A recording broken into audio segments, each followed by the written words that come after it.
So joining me now from his home in Pritis, I guess, just outside of Calgary, is Corey Morgan of the Western Standard and of Suits and Boots, but we'll get back to that towards the end of the interview.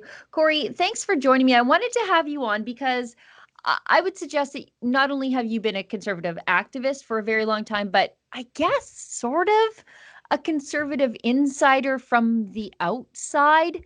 And I wanted to talk to you about this. It's like a mushroom cloud that is set to consume the entire UCP caucus.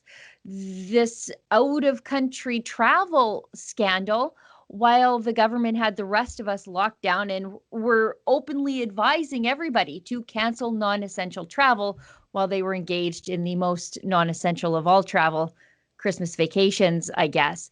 Do you know how this story broke? What was it? Mainstream media politicians or mainstream media journalists fishing around for information, or did it come from disgruntled staffers who leaked it? How did this all come to be, if you know?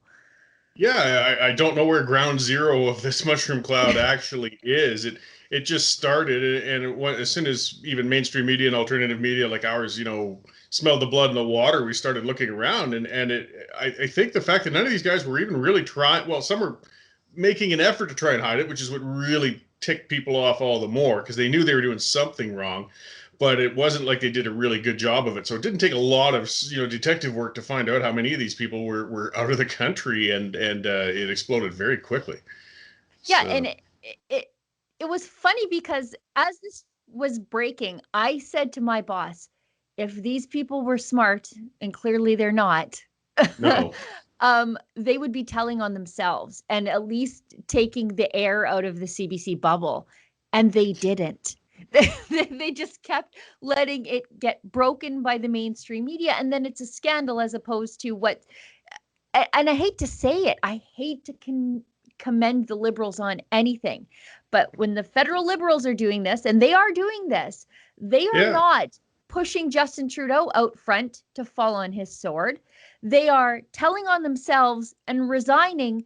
And that's the end of the story. Whereas with Jason Kenney, he came out, took responsibility, and then it just kept growing and growing and growing. Who's managing the media crisis here, or is anybody? I don't know. I mean, it's out of control. I'm guessing maybe all their media communicators are out of country too, so they're having a hard time trying to get onto this message. But I mean, on Friday, Kenny came out, and again, it's Keystone Copish or something. I think he didn't know that there were more out there. He thought he had it done. So, okay, let's put this out on a long weekend Friday, tear off the Band-Aid. I'll say, I'm sorry, I did something wrong, and we're going to work on this in the new year. But of course, over the weekend, then more of them surface. Plus, the rage just built more because just saying I'm sorry that it happened wasn't enough. People wanted to see some sort of sanction, and that's when he had to come out now. But he's chasing it now, so to pull some people from cabinet and associate ministers' positions and some committee work. It's some people are just not feeling that it's enough. Though I'm not sure how much he could do Right. to calm the rage. I mean, there's so many of them now. You can't kick 6 members out of caucus. Well, you can, but it's really going to cripple you. I don't know how he's going to put it out. It just gets hotter and hotter. The hypocrisy, though, is just so deep, and it's rattled so much trust and confidence. I mean, as you said, nobody would think these are elected people. They aren't stupid. Well, apparently some of them are. I mean, how did you not see this coming? It really shows that disconnect elected officials have with those of us in the real world. Like they didn't think for a second that people who have given up family traditions of meeting and doing things, or memorials or church services, all sorts of very personal things. And then to have these guys just go off and do it on themselves. I mean, they just didn't even know how much that was going to outrage us. And well, they're certainly finding out now. Well, I think the two most egregious ones were Allard because of her ministerial position and Tanya Furr. And I think the two of those, they didn't really understand why everybody was mad. They basically said, well, it was allowed, so we did it, which is, I suppose. Well, you're allowed to fart in an elevator, but it's not a good idea. Well, and I suppose it's an excuse. It's not a good one, especially from an elected official. Allard's excuse was, well, it's been a family tradition for 17 years. Well, yeah, a lot of people had family traditions going back 17 years that they weren't able to do because of our government's rules. And I look at small business owners and I think, well, their family tradition is being in business, and you put them out of business. And Tanya Fur, um, she said she went to Las Vegas to Mm. visit her sister. And she thought that was a reasonable excuse, while at the same time, people in Alberta couldn't visit their sister if their sister lived in a different household. They basically outlawed that which they flew to Las Vegas to do.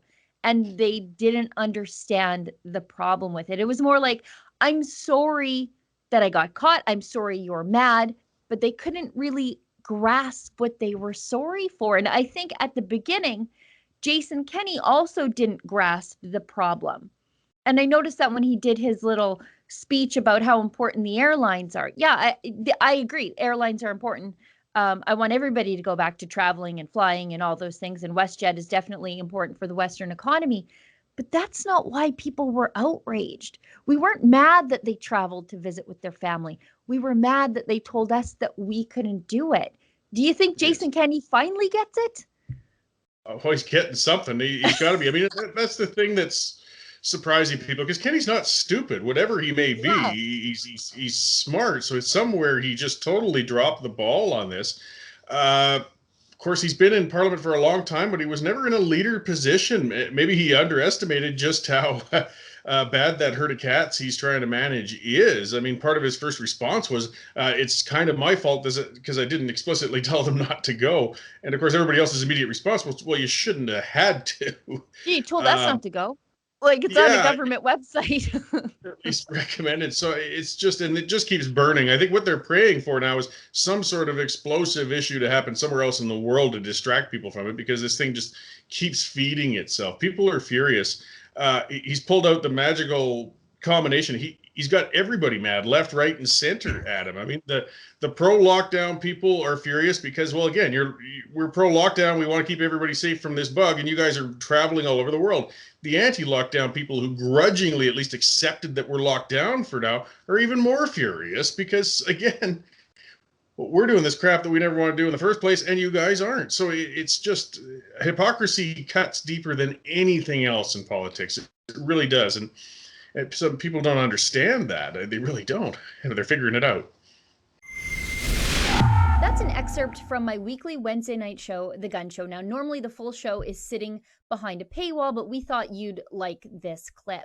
Now, on my show, I talk to interesting newsmakers, thinkers, and doers that are normally ignored, maligned, or completely attacked by the mainstream media. If you'd like to get access to my show, as well as other great TV-style shows too, like Ezra's Nightly, Ezra Levant Show, and David Menzies' Friday night show, Rebel Roundup, just go to rebelnews.com/subscribe. That's rebelnews.com/subscribe.